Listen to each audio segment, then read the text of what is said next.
78 Sports TV here. Shout out to the LDBC. Here with a very special guest. Back in the building, the WBC heavyweight champion of the world, Mr. Deontay Wilder. How you doing today, bro? I'm doing good, man. How about yourself? Pretty good, man. Pretty good. So you got Bermane Stiverne again.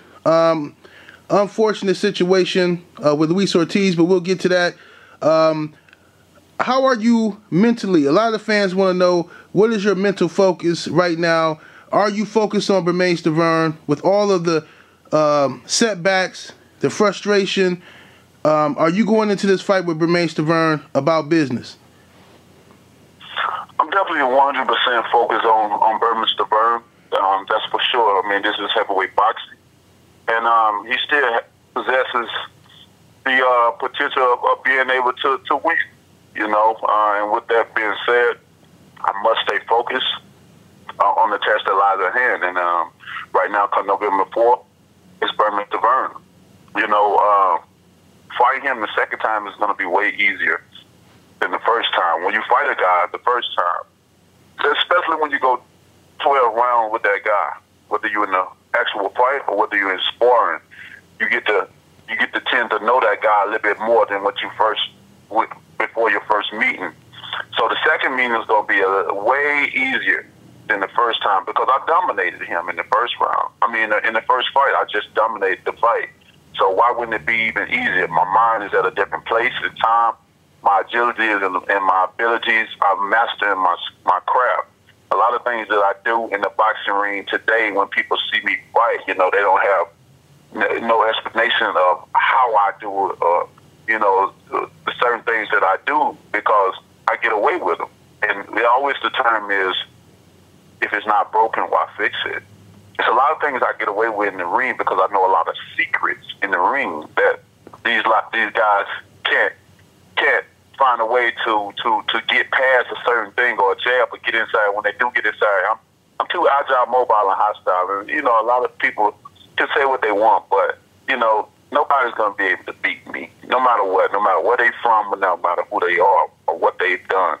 And come November the 4th, I'll show the world that a great performance and let them know where my head is. You know, I know a lot of things been going on with all these guys with the testing and trying to avoid me to go to easier fights, but God always have a purpose and a reason, and where there's a will, there's a way. Sounds good, man. Luis Ortiz, that was a fight I was definitely looking forward to, but, you know, Ortiz popped dirty again. You know, he says it was high blood pressure medication. Maybe it was, but the bottom line is he didn't notify VADA that he was taking that, so that's his fault. How do you feel about Ortiz not being able to hold the L and just accept the fact that he fucked up and he's still blaming it on you?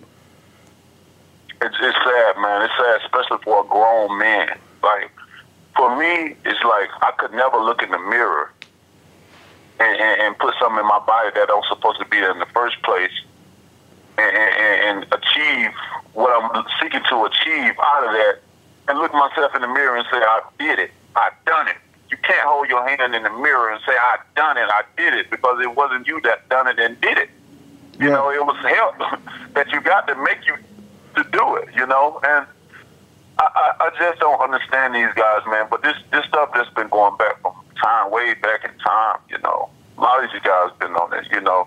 You hear so many stories back in the days, not even with the Ortiz, but you got Klitschko's, you got the Briggs, and you know, there's a lot of these guys that does it. You know, people will be amazed of who all have done it or still do it to this day.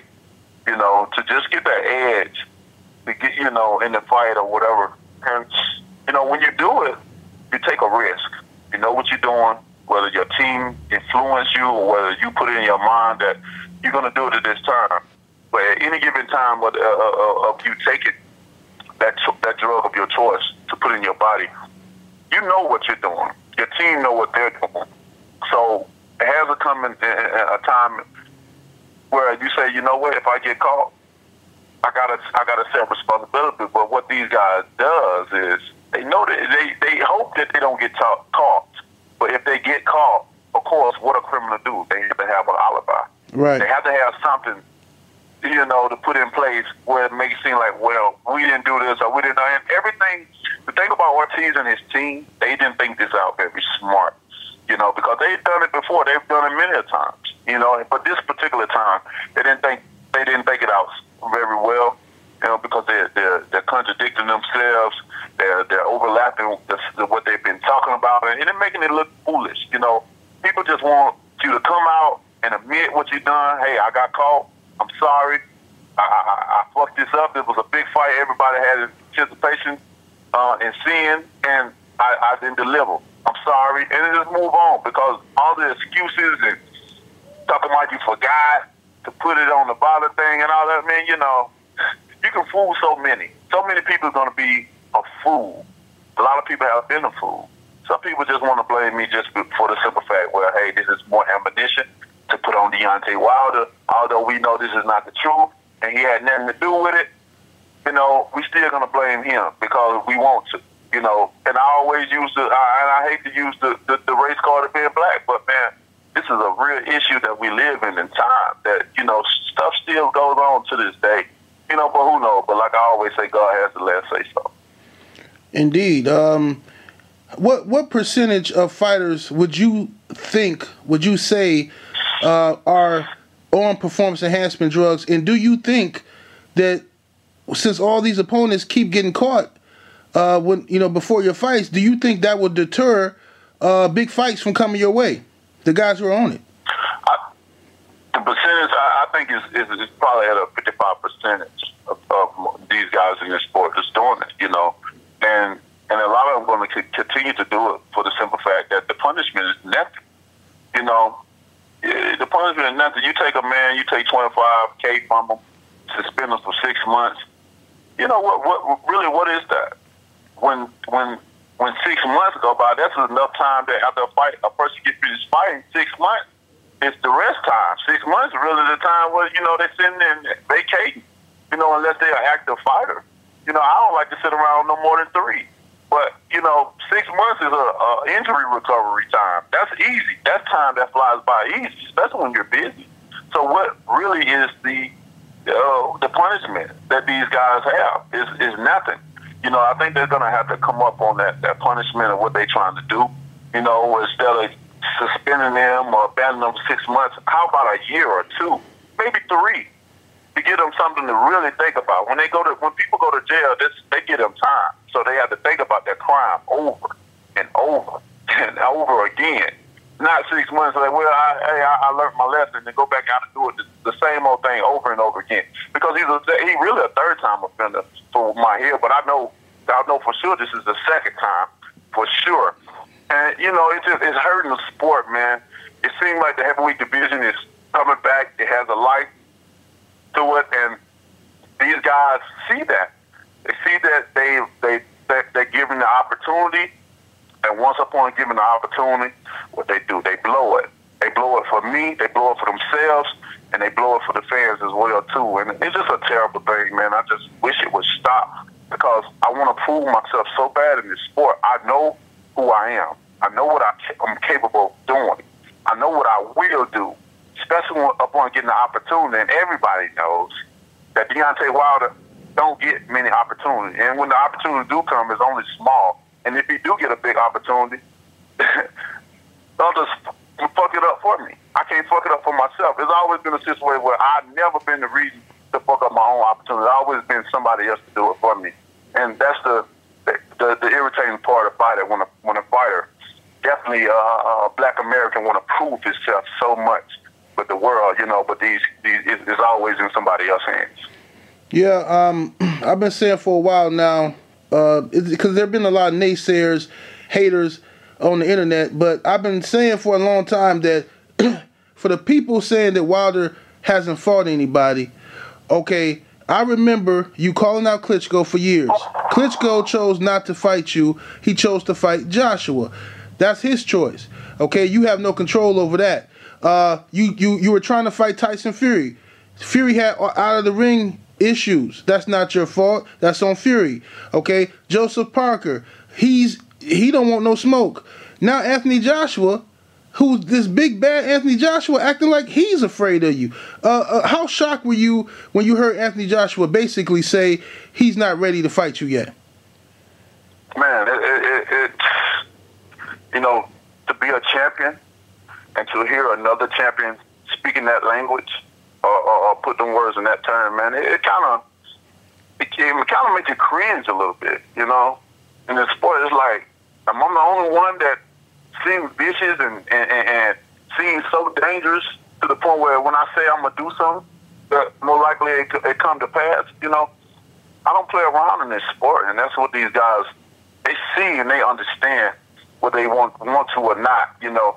I think fighters are some of the biggest actors in the sport. Sometimes they're put up to say things, or sometimes they say things what they really don't mean, but sometimes there's a point where I got to sound brave, I got to sound confident in myself, but in Joshua's situation, he just tell it like it is. He just, you know, I'm not ready, I need more time to put myself in a better position and stuff like that. I know it's a difference between the term as we use in the U.S. and how we think in the mindset and the British people, but, you know, some things are just understood, no matter what culture you're from.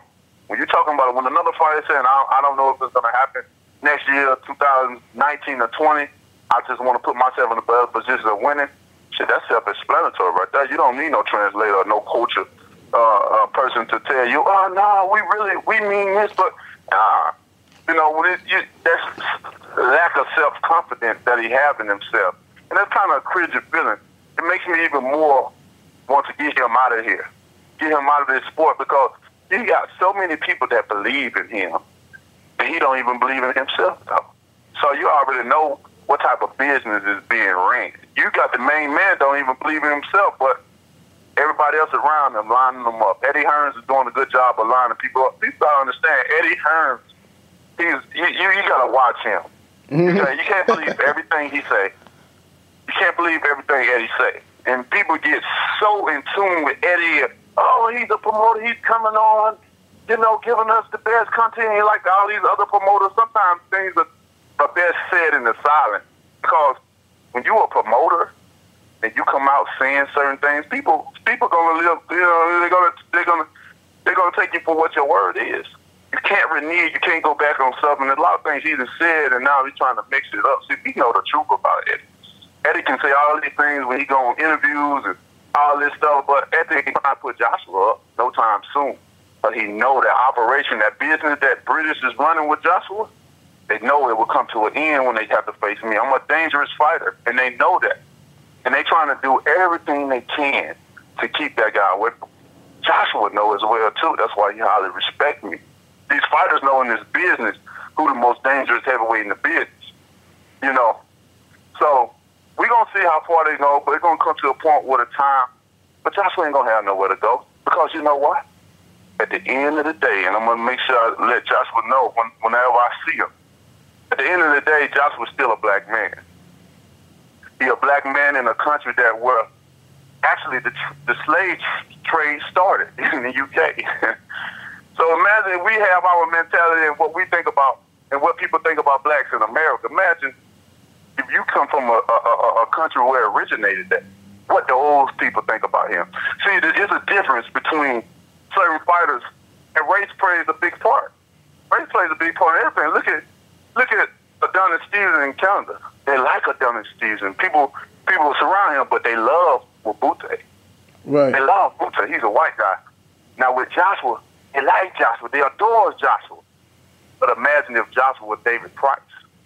Right. It would be the biggest thing ever. It would be the biggest thing ever. And you think about it, Joshua got to understand he's still black. So those people are going to praise him. They're going to adore him only for so long, to a certain extent, until the realization comes and say, you know, we tired of our own bullshit. We tired of listening to it. We tired of seeing this man do this and that. Now we want to see him fight the best. Now we want to see, hey, they got another guy over there with me. We want to. It's going to come to a point, but they ain't going to have nowhere else to go, you know. And that just, and we watch and see. He going to have nowhere to go. But then that when Eddie going to have to run. He going to run out of excuses. He's going to run out of places to go, places to hide. There's no more hiding place. Now you're going to have to bag up everything you said everything you did, because you can't have a bold statement. You and your dad have a bold statement saying Joshua will knock me out in 3, but you sitting around here talking about who got more popularity and money and shit. When has boxing got to the point where we worry about social media popularity and stuff like that? Right. If they want to talk about the past, if they want to talk about the past, they didn't have all that shit in no past. They didn't care about who was more popular. If you so popular in your country, then that's all you need. They gonna come and watch you fight regardless. Right. You don't think they're gonna come and watch you fight the most dangerous fighter in the world? Come on, man. Y'all gotta be crazy.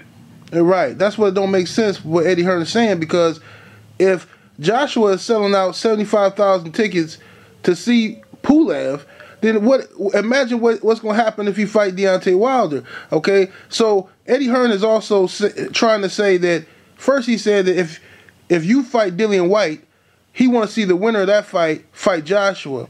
But then when he was called out on that about putting it in the contract, he says, well, no, if Wilder beats Whyte, then that doesn't mean he's guaranteed to get a Joshua fight. So basically, it sounds like, to me, what it sounds like is Eddie Hearn and Anthony Joshua want to stall you out, give you a couple more years, and hope that you slow down or get knocked off by somebody else so they can justify not fighting you.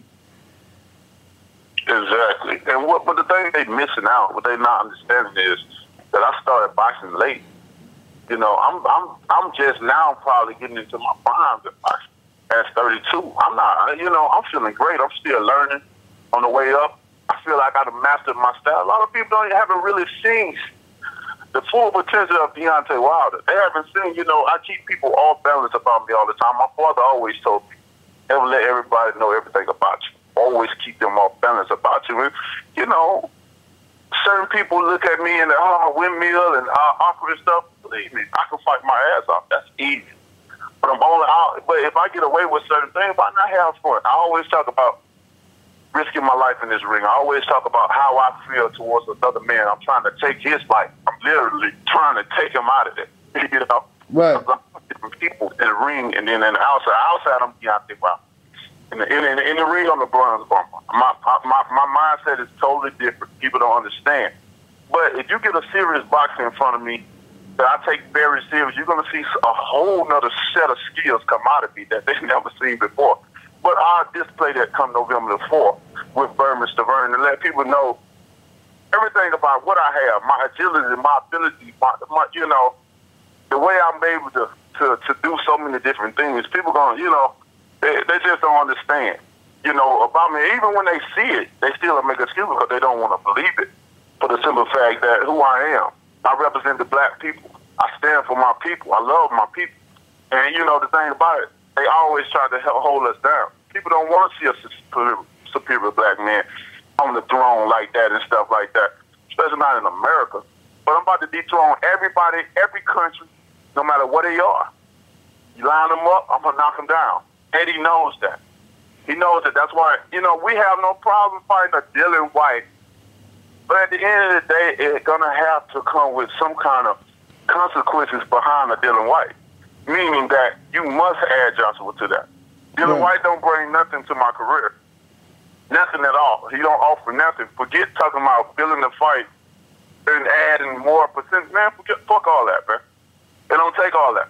Right. You know, that ain't what it's about. It's going to be big. It's going to be big like it is. He's just trying to build more money so when I do knock him off, they got something to sit back and retire on. Absolutely. You know, but if he put Dillian Whyte in that country, if he put Joshua in that country with Dillian Whyte, I'll go anywhere in the world and fight Dillian Whyte. That's all we want.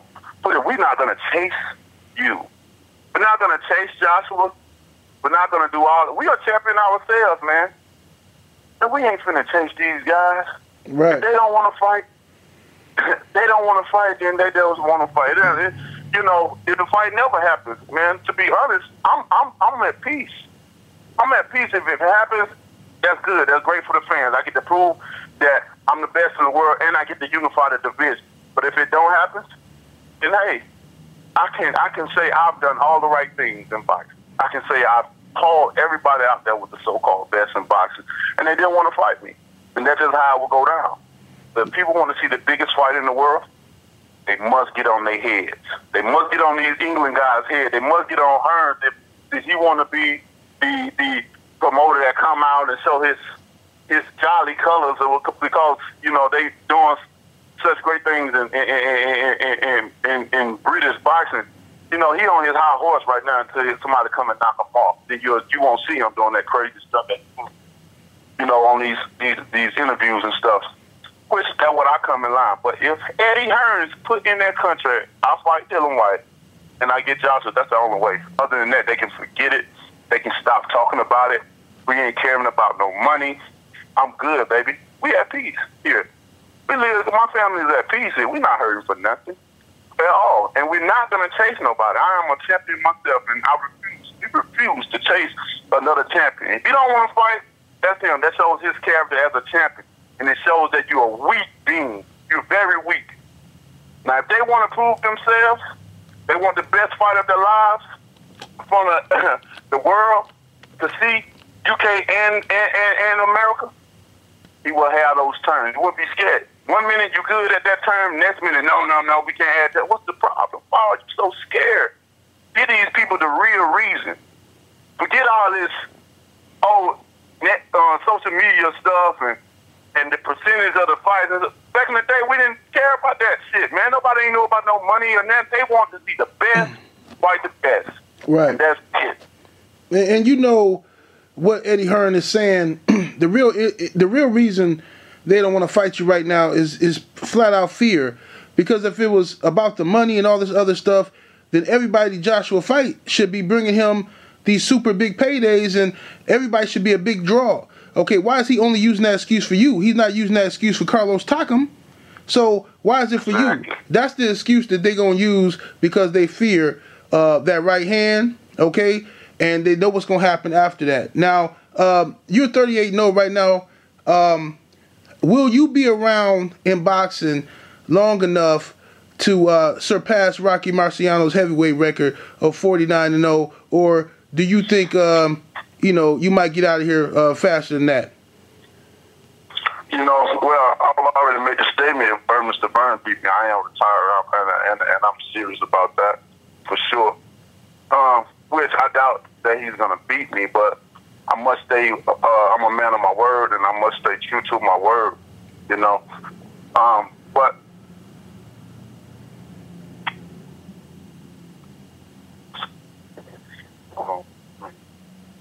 so I must stay true to my word on that. But as far as my career and stuff like that, I got a goal that I'm reaching. I want to unify the division. Once I unify the division, I want to clean it out. Meaning that every mandatory come up on my belt. I want to get rid of them until there's nobody left. And once there's nobody left, I'm gonna retire. I always say I only have about 10 to 12 years in this sport, that I want to do it and I want to get out. But I want to leave an impact behind me that when the next man come up, I'm a hard act to follow.